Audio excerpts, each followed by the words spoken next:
My name is John Peening, and I am a loyal Japanese citizen of the United States.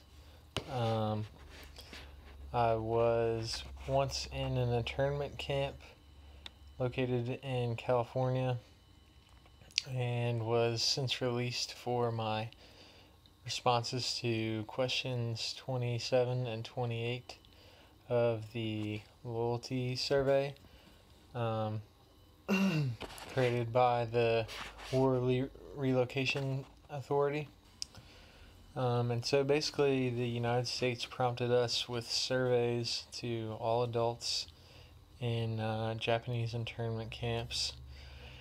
And the last two questions of the survey, which were intended to determine our loyalty to the United States versus our loyalty to Japan.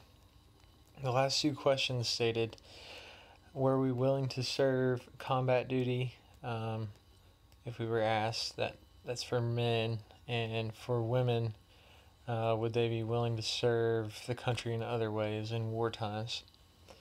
Question 28 asks if we would swear unqualified allegiance to the United States and basically disown any loyalty we had to Japan.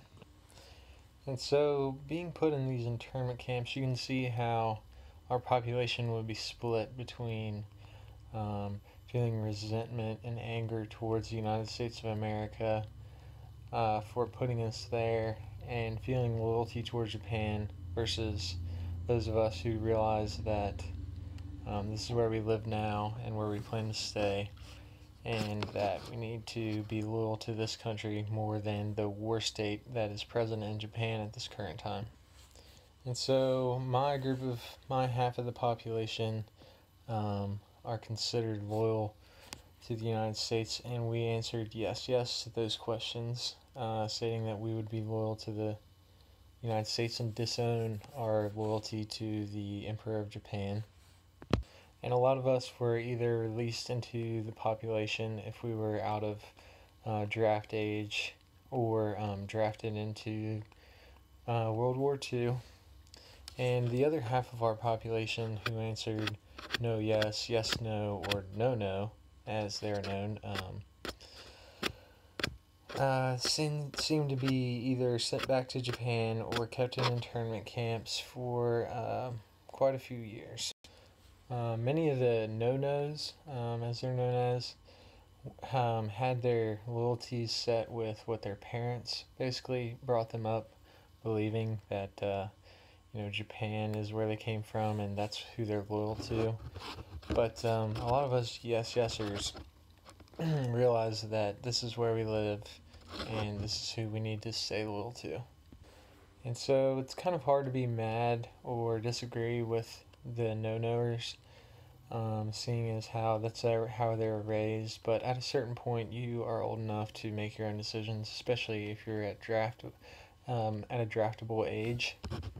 And so when it comes to the question of did the United States handle this situation responsibly, a lot of us are in the opinion that it could have been handled better, and that they kind of gave us an ultimatum whether we wanted to be sent back to Japan or kept in internment camps, or to be released and considered a citizen of the United States.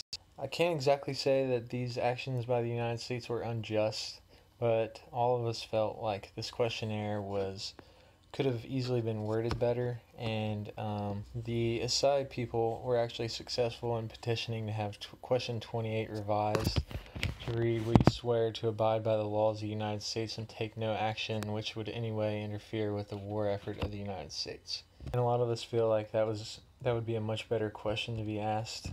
So in conclusion, I really don't think the United States handled it correctly, but their actions aren't really unjust.